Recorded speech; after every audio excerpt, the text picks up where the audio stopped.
ሰላም ጤና ይስጥልኝ ቤተሰቦች፣ ቦሊ ዶክተር በሚለው የመረጃ ፕሮግራም በድጋሚ ተገናኝተናል። በዚህ ዓመት ጀምሩ ቪፒኤን አብርታችሁ። የዛሬ ቀዳሚና የመጀመሪያ ዜና የሚሆነው የአሜሪካን ቀጣይ ፊልሙ ርዕስ የታወቀ ሲሆን የፊልሙ ርዕስም ደግሞ ለልካር እንደሚሆን አናውንስ አድርገዋል። ለልካር ማለት ያ ፊልም ነው የለጋን ፊልም ዳይሬክተር የሆነው አሽቶሽ ጓሬከር ዳይሬክት ያደርጓል የተባለ ፊልም ነው። ቀደም ብዬም በቦሊ ዶክተር እንዳቀረብኩላችሁ የለጋን ፊልም ጥንዶች በድጋሚ በክሪኬት ታሪክ ላይ የሚያጠነጥን ፊልም ይዘው ሊመጡ ነው ብዬ ነበረም። ያ ፊልምም ደግሞ ታዋቂው ክሪኬተር በላላ አመርናት ህይወት ታሪክ ላይ የተመሰረተ ፊልም ሲሆን ይህም ማለት የላላ አመርናት ባዮፒክ ይዘት ያለው ፊልም ሲሆን በፊልሙ ላይ ደግሞ አሜሪካን ላላ አመርናትን ሆኖ ይጫወታል ማለት ነው። አንዳንድ መረጃዎች እንደሚያሳዩት ከሆነ የፊልሙ ታሪክ የሚያጠነጥነው በ1952 የተደረገውን ህንድና ፓኪስታን ከተለያዩ በኋላ ያደረጉትን የመጀመሪያ ክሪኬት ጨዋታ በሱ ላይ መሰረት አድርጎ የተሰራ ፊልም ነው። ለልካር የተሰኘው ፊልም ኦፊሻል አናውንስመንቱን ጁን 15 እናደርጋለን ብለው ነበረ። ምክንያቱ ባይታወቅም ግን የፊልሙ አናውንስመንት እስካሁን ድረስ አልተደረገም። ፊልሙ እንኳን እንደሚሰራ ሙሉ ለሙሉ ተረጋግጧል። አሁን ላይ እንደተባለው ከሆነ የፊልሙ ቀረጻ ሙሉ ለሙሉ በዚህ ዓመት ኦክቶበር ወር ላይ አንድ ብሎ ይጀምራል ተብሏል። ዳይሬክተሩ አሽቶሽ ጓሬከር ከለጋን ጭምር ስዋዴስ እና ጆዳ አክበር የመሳሰሉ ምርጥ ፊልሞችን ሰርቶ ሰጥቶናል። ግን መጨረሻ ላይ ሰራቸው ሁለቱ ፊልሞች ሞሄንጆዳሮና ፓኒፐት የተሰኙት ቦክስ ኦፊስ ላይ ባስጠሊታ ሁኔታ ፍሎፕ ሆኖ ነበረ።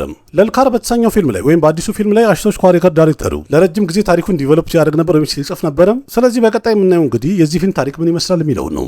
እናንተስ አሜሪካና አሽቶሽ ጓሬከር በድጋሚ መጣመራቸው ትክክል ነው ትላላችሁ? አሪፍ ፊልም ይሆናል? ያላችሁን ሀሳብ አስተያየት ኮሜንት ላይ ጻፉልኝ። ታይገር ሽሮፍ እና ሪሞ ዲሱዛ በድጋሚ በሌላ ፊልም ሊጣመሩ እንደሆነ የተነገረ ሲሆን ፊልሙ ደግሞ በቀጣይ ወር ከኦገስት 1 ጀምሮ ሙምባይ ውስጥ ቀረጻውን አንድ ብሎ ይጀምራል ተብሏል። ይህ ፊልም ይዘቱ አንድ ተለቅ ያለ አክሽን ፊልም እንደሚሆን የተነገረ ሲሆን የሬስ 3 ፊልም ዳይሬክተር የሆነው ሪሞ ዲሱዛ ዳይሬክት የሚያደርገው ፊልም ነው። ሪሞ ዲሱዛ ቀደም ብሎ የታይገር ሽሮፍ ሱፐር ሂሮ ይዘት ያለው ፊልም የፍላይንግ ጀት የተሰኘውን ፊልም ዳይሬክት አድርጎለት ነበረ። እንደሚታወቀው ፊልሙ ቦክስ ኦፊስ ላይ ፍሎፕ ሆኖ ነበረ። በእርግጥ ሬስ 3 የተሰኘው ፊልም ቦክስ ኦፊስ ላይ ሂት ሆኗል። እንደዛም ሆኖ ግን ዳይሬክሽኑና የፊልሙ ታሪክ ደካማነቱን ብዙዎቹ ወቅሰውት ነበረ።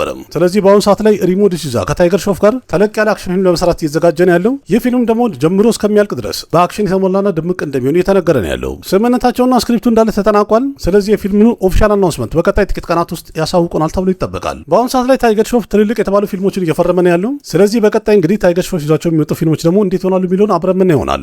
አንዳንድ መረጃዎች እንደሚያሳዩት ከሆነ አክሼ ኩማርና ፕሪያደርሽን በቀጣይ የሚሰሩት ፊልም ርዕሱ ዊክድ ሰኒ ይሆናል ተብሏል። በፈረንጆቹ በ2004 ለእይታ ይበቃ የነበረው ሙትሲ ሻዲ ከሩግ የተሰኘው ፊልም ላይ የአክሼ ኩማር ገጸ ባህሪ በመጣ ሰዓት ላይ ወይም በሚታይ ሰዓት ላይ ከጀርባ አንድ ሙዚቃ ይሰማ ነበር ካስታውሳችሁት።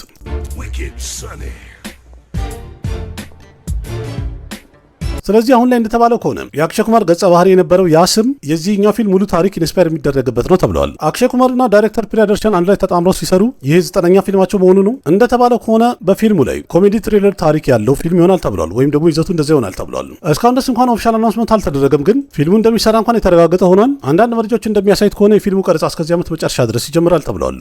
የተላፕ ቲቪ ፊልም የሆነው ጀልናይገን የተሰኘው ፊልም ከሱ ጋር አንዳንድ መረጃዎች ወጥተዋል። አሁን ላይ እንደተባለው ከሆነ የጀልናይገን ፊልም ሜከሮች ፊልሙን ለእይታ ለማብቃት ጁላይ 24 ላይ ፕላን እያደረጉ ነው ተብለዋል። ጃንዋሪ 9 ይወጣል ተብሎ ቀኑ ከተራዘመ በኋላ በጣም ብዙ ጊዜ ፊልም እንደሚለቀቅ ሲነገር ነበረ። ግን እንደሚታወቀው በሴንሰር ቦርድ ችግር ምክንያት ይህ ፊልም እስካሁን ድረስ ለእይታ አልበቃም። አሁን ላይ እንደተባለው ከሆነ እንግዲህ ፊልሙ ሴንሰር ቦርድ ኦፍ ሰርቲፊኬት ሰጥቶታል ተብሏል። ይህም ማለት እንግዲህ እንዳቀዱትና እንደ ፕላናቸው እስከ ጁላይ 24 ሊለቁት ይችላሉ ማለት ነው። ፊልም ሜከሮቹ በእርግጥ ቀደም ብለውም የፊልሙን ሰርቲፊኬት ነበር ሲጠብቁ የነበረው። አሁንም ግን ፊልሙ እንደሚለቀቅና ሰርቲፊኬት አግኝተው በፍቃድ እንደሚለቁት ምንም ኦፊሻል የወጣ መረጃ የለም። ግን ደግሞ ቀደም ብሎ ፊልሙ ተሰርቆ ለእይታ በቅቷል። ስለዚህ ለሲኒማ እይታ ለማብቃት ለምን እንደከለከሏቸው ምንም ግራ የሚገባ ነገር ነው። ግን አሁንም የተወሰነ ቀናት ላይ ስለ ፊልሙ በጣም መነጋገሪያነቱ በዝቷል። በቀጣይ ደግሞ ፊልም ሜከሮቹ ኦፊሻል የሚለቁበትን ቀን እስከሚነግሩን ድረስ እንጠብቃለን ማለት ነው። 29 እና ቤንዝ የተባለውን ፊልም ፕሮዲውስ ካደረገ በኋላ ዳይሬክተር ሎኬሽ ከነግራጅ ሌላ አንድ ፊልም ፕሮዲውስ እንደሚያደርግ ተነግሯል። ፊልሙንም ደግሞ የቦም ፊልም ዳይሬክተር የሆነው ቪሻል ቬንክን ዳይሬክት ያደርገዋል ተብሏል። እንደተባለ ከሆነ የፊልሙ ይዘት አንድ ፊሜል ሴንትራል ፊልም ይሆናል የተባለ ሲሆን በፊልሙ ላይም ደግሞ ኦረግና ክሪሽና መሪ ተዋናይ ትሆንበታለች የተባለ ፊልም ሆነዋል። የፊልሙ ቀረጻ በአሁን ሰዓት ላይ ተጀምሯል። ካለቀ እስከ 2026 ካልሆነ ደግሞ 2027 መጀመሪያ ላይ ለእይታ ይበቃል የተባለ ፊልም ሆነዋል። በሎኬሽ ከነግራጅ ፕሮዳክሽን ሃውስ እየተሰራ ያለው ቤንዝ የተሰኘው ፊልም ራግቫን ሎሬንስ የሚተውንበት እስካሁን ድረስ ቀረጻውን ማጠናቀቅ አልቻለም። ስለዚህ መጀመሪያ ቤንዝ የተሰኘው ፊልም ኦፊሻል የሚለቀቅበት ቀን እስከ መቼ ነው የሚለው መጠበቅ አለብን መሰለኝ። ሚስተር ትራፊክ የተሰኘው ዌብ ሲሪል ስራውን አንድ ብሎ ጀምረዋል። ሚስተር ትራፊክ የተባለው ካራክተር በ2025 ለእይታ በቅቶ ሱፐርሂት የነበረው ሱፐርማን የተሰኘው ፊልም ላይ የነበረ ገጸ ባህሪ ሲሆን ይህ ካራክተርም ደግሞ ተመልካቹ በጣም ወዶት ነበረ። ከሱፐርማን ፊልም ስኬት በኋላ የፊልሙ ዳይሬክተር ጄምስ ገን ሚስተር ትራፊክ በሚለው ካራክተር ላይ አንድ ዌብ ሲሪል እንደሚሰራ ተናግሮ ነበረ። ስለዚህ በአሁኑ ሰዓት ላይ የሳንድማን ፊልም ጸሐፊና ዳይሬክተር የሆነው አለን ሃምበርግ የሚስተር ትራፊክ ታሪክ ላይ ስራ እየሰራ ነው ያለው ተብሏል። ስለ ተዋናዮቹ እንኳን እስካሁን ድረስ ምንም የወጣ አፕዴት የለም። ምናልባት እንግዲህ በፊልሙ ላይ ኤቢ ሚስተር ትራፊክን ሆኖ ይጫወታል ተብሎ ይጠበቃል። በእርግጥ ይህ ዌብ ሲሪል በአሁኑ ሰዓት ላይ ኤርሊ ስቴጅ ላይ ነው ያለው፣ ገና መጀመሩ ነው። ስለዚህ በቀጣይስ የዲሲ ዌብ ሲሪል ምን ደረጃ ላይ ደርሷል የሚለውን ደግሞ አፕዴት እንጠብቃለን ማለት ነው። ከሂቱ ጋር የተያያዘ አንዳንድ መረጃዎች እንደሚያሳዩት ከሆነ በአዲሱ ፊልም ላይ የቫል ኪልመርን ካራክተር ሊዮናርዶ ዲካፕሪዮ የሚጫወተው ሲሆን የአልፓቺኖን ካራክተር ወይም ገጸ ባህሪ ደግሞ ክሪስቲያን ቤል ይጫወታል ተብሏል። የሮበርት ዲኒሮ ጁኒየሩን ካራክተር ደግሞ ስቴፈን ግራሃም ይጫወተዋል ተብሏል። ሂት ሁለተኛው ክፍል በፈረንጆቹ በ1985 ለእይታ ይበቃ የነበረው የሂት ፊልም ቀጣይ ሲሆን ግን 2 ክፍል ነው የሚሰራለት ተብሏል። ምክንያቱም ይሄኛው ፊልም በ2022 ለንባብ የበቃው ሂቱ በተሰኘው ኖቭል ላይ መሰረት ተደርጎ የሚሰራ ፊልም ነው። የፊልሙ ፕሪኩዌል የሚባለው ከ1985ቱ ከመጀመሪያው ሂት በፊት የነበረ ታሪክ የሚያሳይ ሲሆን ቀጥሎ የሚሰራ ሲኩዌል የተባለው ደግሞ ከኦሪጂናሉ ሂት ታሪክ ቀጥሎ በዛው የሚፈስ ይሆናል። ይህንን ፊልም ማይክል ማን ነው ዳይሬክት የሚያደርገው። ይህ ዳይሬክተር ማለት የመጀመሪያውን ፓርት ዳይሬክት ያደረገው ነው። የፊልሙ ፕሪፕሮዳክሽን ስራ በአሁኑ ሰዓት ላይ ተጀምሯል። አሁን ላይ እንደተባለው ከሆነ የፊልሙ ቀረጻ በዚሁ ዓመት ኖቬምበር ወር ላይ 1 ብሎ ይጀምራል ተብሏል። ቦክስ ኦፊስ ላይ ስላሉ ፊልሞች ስናይ የስፓይ ዩኒቨርሱ አልፋ የተሰኘው ፊልም የህንድ ቦክስ ኦፊስ ላይ የመጀመሪያ ቀን ላይ 9.12 ከሮር መሰብሰብ ችሎ ነበረ። በዓለም አቀፍ ደረጃ ደግሞ 16.10 ከሮር መሰብሰብ ችሎ የመጀመሪያ ቀን ማሳለፍ ችሏል። ሁለተኛና ሶስተኛ ቀኑ ላይም ፊልሙ በጣም ምርጥ ገንዘብ መሰብሰብ ችሏል ወይም እድገት ማሳየት ችሏል። ግን ደግሞ እንደምታውቁት ስለ ፊልሙ እየተሰጠ ያለው ሪቪው እንዳለ ኔጌቲቭ ነው። ስለ ፊልሙ መጥፎ ነገር እየተወራ ያለው ግን ደግሞ ላይፍ ታይም ሲጨርስ ደግሞ የስፓይ ዩኒቨርሱ ይህ ፊልም እንዴት ይሆናል የሚለውን አብረን ምን ይሆናል።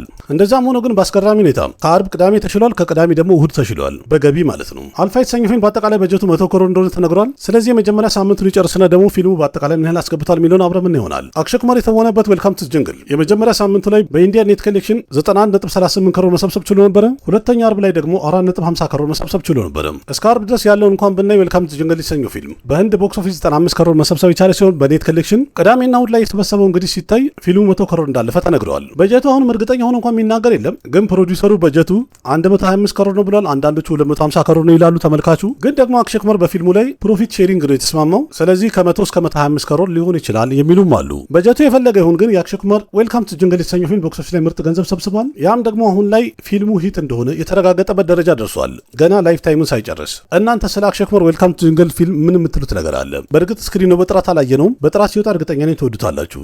በተለይ በሲኒማ ሲሆን ደግሞ ብዙዎቹ ኢንጆይ እንዳደረጉበት እየመሰከሩ ነው ያሉት። ግን ያላችሁን ሀሳብ አስተያየት ኮሜንት ላይ ጻፉልኝ። ቪዲዮ ከተመቻችሁ ላይክ አድርጉ። ያላችሁን ሀሳብ አስተያየት በኮሜንት ገለጹ። ለጓደኞቻችሁ ሼር አድርጉ። ልክ እንደዚህ ከአንድ ሲኒማ ጋር የተያዙ በጣም ብዙ ጨዋታዎችን እና የተለያዩ የሚወጡ አፕዴቶችን በተለያየ ፕሮግራም አንድ በአንድ አቀርብላችኋለሁ። በፍቅር የተሞላውና የማበረታቻ ኮሜንታችሁን ሁልጊዜ ለትርስ ጠብቃለሁ። ልክ እንደዚህ በሌላ አዳዲስ መረጃዎችና አሪፍ ታሪኮች በድጋሚ እስከምንገናኝ ድረስ አቅራቢያችሁ ቃሲም መካ ነበርኩኝ። ደህና ሁኑ። ባባይ። እኔ አማርኛ መናገሪያ ይግረማችሁ ይልቅ ይህን ቻናል ሰብስክራይብ ብታደረጉ የበለጠ አዳዲስና ምርጥ ስለምታገኙ ቻናሉን ሰብስክራይብ በማድረግ ቤተሰብ እንድትሆኑ በአክብሮት እንጠይቃለን። ना जाने कैसा एहसास है बुझती नहीं है क्या प्यास है क्या नशा इस प्यार का मुझ पे सनम छाने लगा कोई न जाने क्यों चैन होता है क्या करूँ हाय कुछ कुछ होता है क्या करूँ हाय कुछ कुछ होता है।